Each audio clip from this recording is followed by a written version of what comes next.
Welcome to a new rational comedy. Or maybe it's rational politics, or it could even be German alchemy. We haven't decided yet. I have got one very, very special guest with me today. Taco, welcome to the table. Taco? Really? Oh, that's what I was told. It's Paco, Michael. It's Nigel, Paco. Right.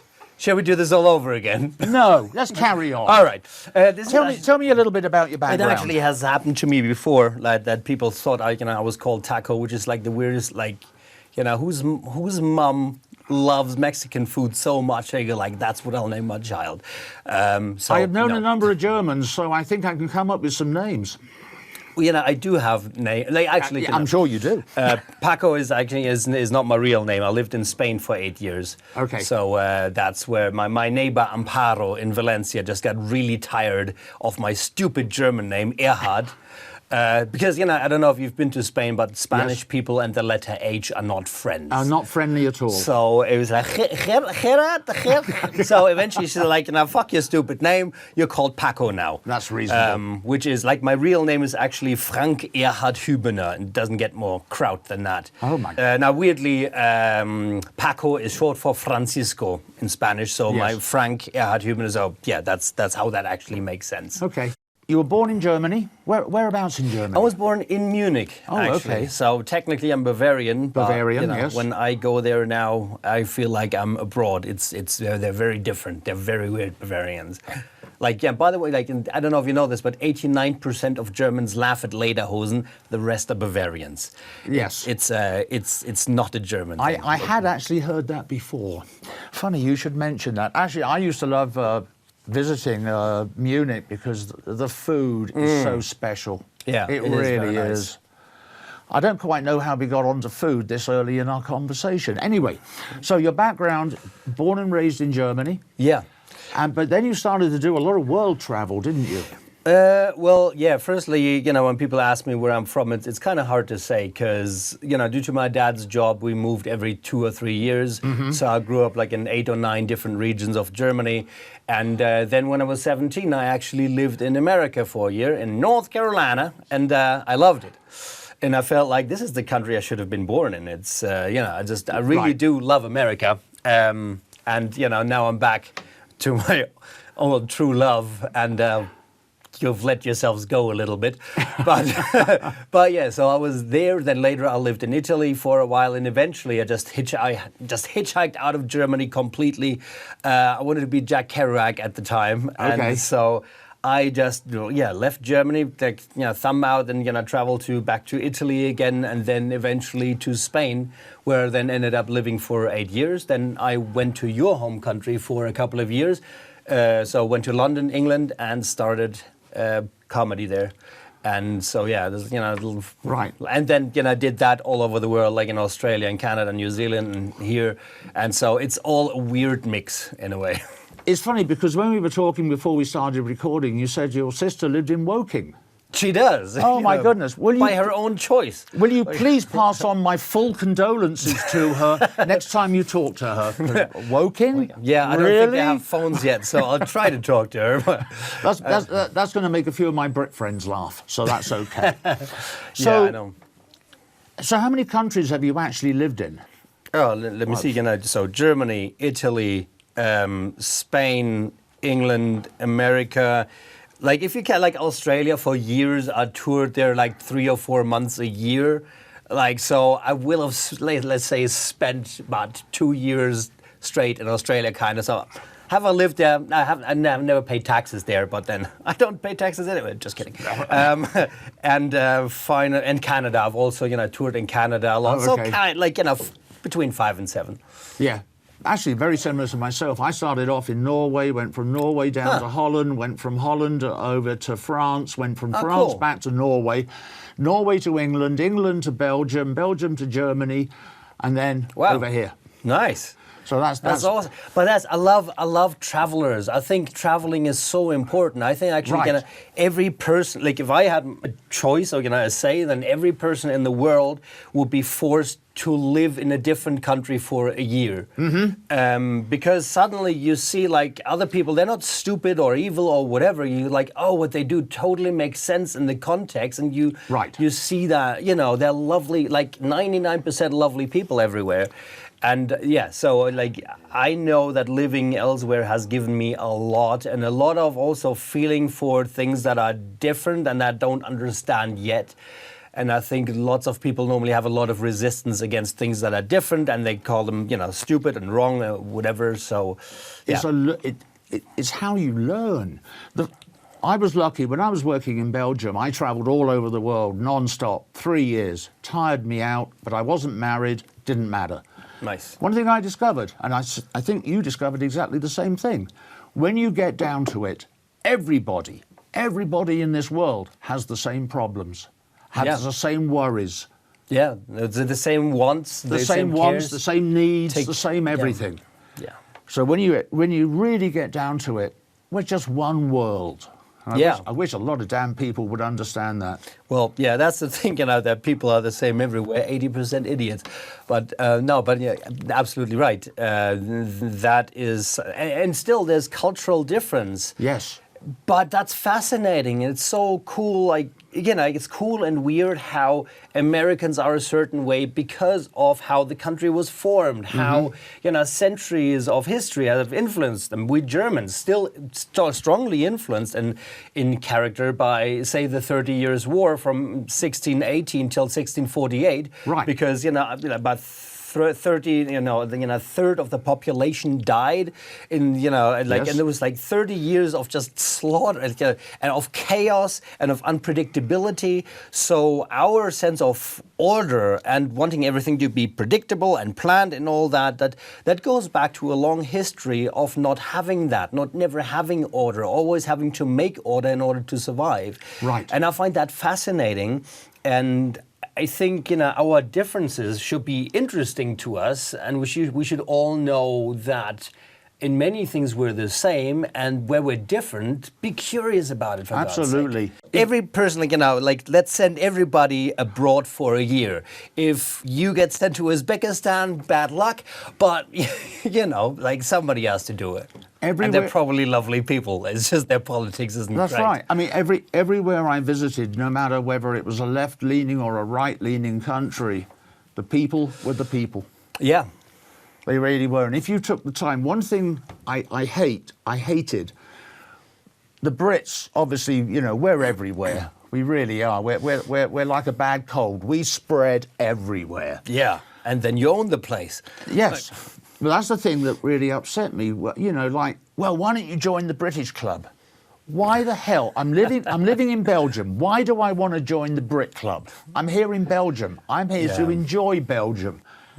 I'm here to, you know, meet the locals. Yeah. And what happens is far too many people, they move to a country and they form this little clique, and they never get to discover the country, but they expect the country to change for them. Yeah. And it is so wrong. Well, yeah, so I mean, it is possible to travel wrong in a way. It is.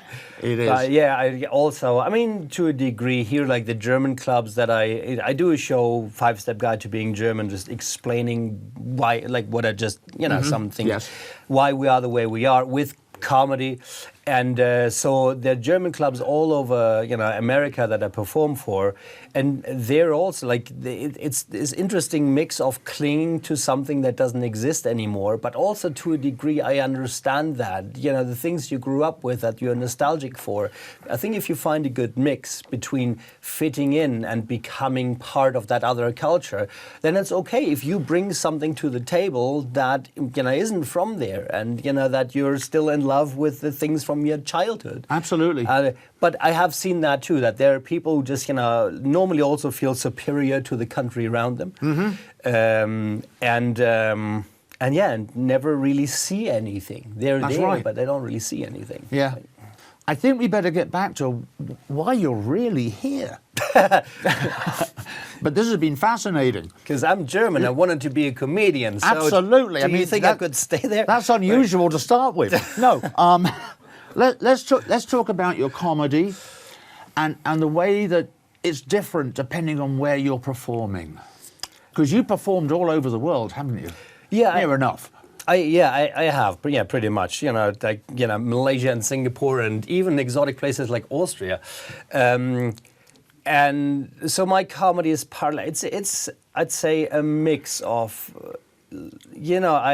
I go back, of course, to my history of travel, and just what we talked about now, I talk about in a funny way, okay. and I talk about things that I don't understand in other cultures or whatever. But largely, so it is something I'm fascinated by, and I'm fascinated by how we can all learn from each other. Because like the rest of the world can learn a lot from the American spirit about, that can-do attitude, but American can also learn a lot from us in Europe, for example. So correct. And I think this, nationalist mindset that says like we're the greatest and everybody else sucks, that holds you back, because that way you're not going to learn anything. So I think what I do is it's largely like, say, political, for lack of a better word, or it's like I like mischief. I like going where it hurts. I like talking about shit that matters. Like, let's talk about just racism and nationalism and all that shit that goes on. Let's be honest. Let's get it out on the table. And also sometimes that's what I also appreciate in comedians, when they're not also only pointing the finger like, oh, that's racist. Yeah, we all know that exists, but let's be a little bit honest that, oh shit, I had a thought just now that was so sexist. What the fuck is happening? Just to also acknowledge that we are all brought up in this world and in this system, and how we all should be working towards being better people. But I don't like comedy or anything that's self-righteous. Right. I think it's my job on stage to be the idiot. So I like to talk about all these things that some people don't want to talk about, but in a way that acknowledges that I don't necessarily do better all the time. So it's hard to explain. Maybe we should just roll a clip at some point of what I actually do on stage. But this is all very theoretical, I guess. No, that's okay. Now, obviously, different countries have different audiences, and what can be funny here is not funny there. We were talking about Australia and New Zealand, for instance, and we threw in Canada at the same time. Not many people do throw in Canada, but we thought we would. Talk about Australia a little bit and some of the things you went through.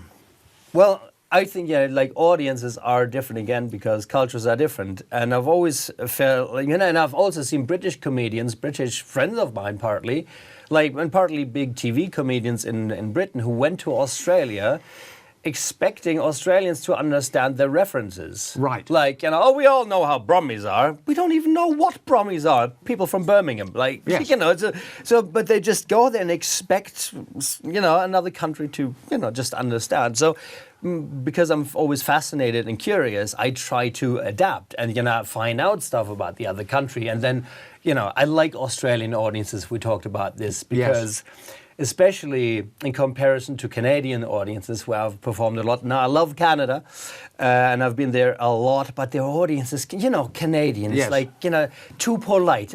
Oh, that joke wasn't very nice. Yeah, but it was funny. Fuck off. That's true. And Australians, they're up for anything. It doesn't matter. Like, it doesn't matter. If it's funny, then any topic goes, and that's me. I always compare it to Australia. Audiences are like big dogs. Big dogs don't want to play like this. They want to fucking play. Right? Yeah, exactly. And Canadian audiences are like, did you find that funny? Was that okay? So I'm exaggerating, and God bless the Canadians, but and one thing that's also fascinating, New Zealand. Yes. A friend of mine, a great British comedian and impressionist, Anil Desai, he went to, I think it was New Zealand, a comedy festival, and he was doing his show, and this is kind of embodies New Zealand audiences, who are a little bit like the Canadians of Down Under. Yes. In a way. I hope that doesn't offend any Kiwis, because I want to go there again. So here's what happened. Anil, apparently, he tells me, just performed on stage to almost silence. He did the stuff that he knows works, and people were just sitting there. And especially in a couple of front rows, there were just my like goodness. these big, huge rugby kind of dudes, huge men who just did not move a muscle, just stared at him. And I thought, oh my God, I'm fucked. Like, I don't know why they're hating me. I'm gonna die. I'm gonna die. Yeah. So it's terrible. Like, we all have this. Occasionally there's a show that just off, and he said, like, this is bad. I don't want to confront them. Like, I'm gonna sneak out the back door. And he snuck out the back door, and there they were, just standing there, just waiting for His him. life flashing through his mind. Pretty much, yes. And so he said, hey guys, and he said, hey mate, just want to let you know, we really enjoyed the show. He said, what? Then why didn't you laugh? Didn't want to disturb you. So it's just because they're kind of like also so polite that they go like, no, you're doing your thing. We don't want to distract you too much. And even when they're like this, they were just like, no, don't be overboarding here. It's like just that's I found that amazing. For a comedian, that must be so hard because you need that feedback. Yeah. Like the energy. energy. It's a two-way street of energy. And it's actually, in the gigs like that, and sometimes, I had this in Adelaide in Australia, when I also performed, and this was like, lots of lights in my face, like even more than usual, so I didn't really see the audience. And again, it was pretty quiet, and I thought, my God, like, I've been doing this show, like, on this tour, like 40, 50 times now. Like, I know this stuff works. And eventually, I just cover my eyes to actually see them. And some of them are pissing themselves laughing just quietly. Just quietly. But there's an entire audience who doesn't seem to want to make sounds. You're like, this is fucking mind-blowing. What are people doing? Turn the lights out. Yeah. It just, I don't know. It just happens sometimes. Oh, that's amazing. And also, sometimes it also happens that an audience just doesn't like you. It can. And that can happen. Yeah. That can happen. The first 2 minutes are the key. If you can get them in the first 2 minutes, you've got them for an hour and a half. Pretty much. I think also, you're right. But also, you know what I'm saying. Yeah, and it's a little bit of an unwritten contract. I think in the first 2 minutes, you do make them laugh, but I like to be, I like to go where it hurts. I like to, just provoke them a bit.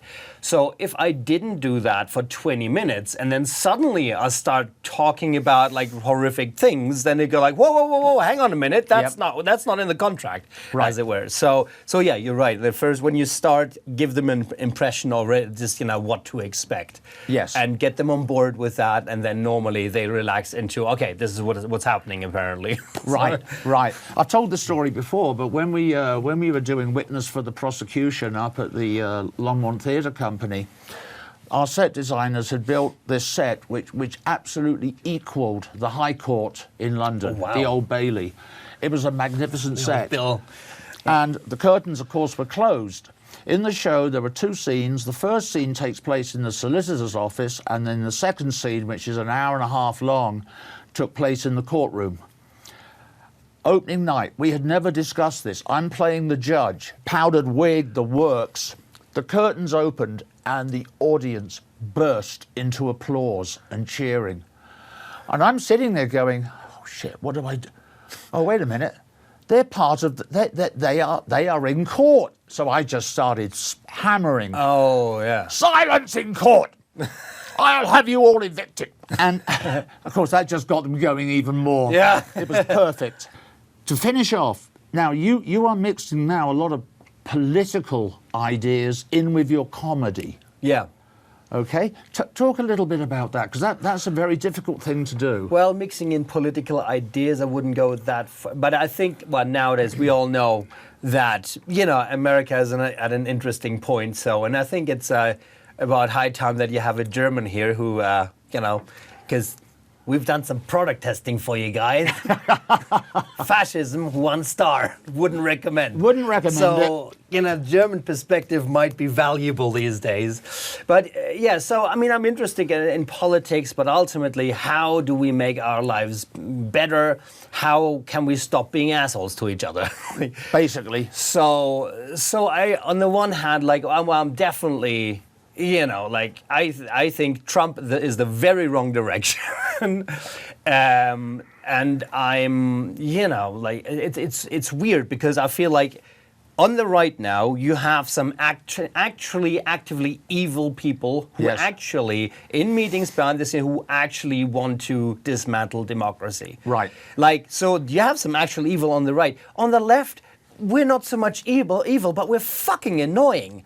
You just can't people like, oh yeah, but you can't say that exactly like this. That was the term we used last week. This week it's offensive, and there's just so much that we do. We're crap at marketing. Like, right. Just give people a chance. People who like, if you want to draw them to our side, don't be annoying. Don't shout at them for getting it slightly wrong right away. So Right. I'm definitely on that side, but I also feel we all have to chill the fuck out a little bit, Yep. have a little bit of sense of humor about ourselves without being assholes to people. But I have several like trans comedian friends who have a great sense of humor about themselves, who don't want to be saved. Some liberal arts student is like, dude, I can stand up for myself. Like, Right.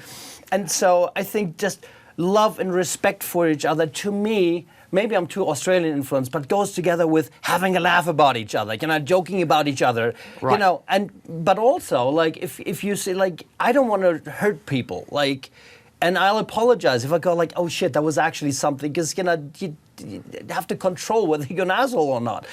But a little bit of banter back and forth, I think, would make everybody feel a little bit better. I agree. Would make the conversation less awkward. Yes. And let's all admit our ignorance a little bit, and let's try to overcome it. Right. And Right. let's have a bit of a laugh when we do that. One of the things us Brits are always been good at is making fun of ourselves. Yeah. We have absolutely no problem. I mean, Monty Python is the typical example of us making fun of ourselves. Yeah. Something the Americans do incredibly badly. Oh, yeah? Americans don't like making fun of themselves. Well, And then I I'll don't have know to what do it it is, for but- them. Well, I'll help you. All right, awesome. Let's do it. Anyway, Paco, thank you so much for coming into the studio It's been today. It's been an absolute pleasure sitting down and talking to you like this. And I've got a funny feeling we could probably talk for another half an hour without a problem. Yeah. Which means you're going to have to come back. Absolutely. Absolutely. I look forward to it. Thank you, my friend. Thanks a lot, Micah. This Nigel. was, Like, oh, you can call me Michael. I all don't right, mind. I'm Taco. Nice to meet you. Oh, okay. Everybody, thanks so much for tuning into the show. Now, I've been told off by our producer because I was saying subscribe here when I should have been saying subscribe there. So, using this finger, subscribe there, please. There. There, right there. Thank you very much. Okay, over and out. See you next time. Goodbye.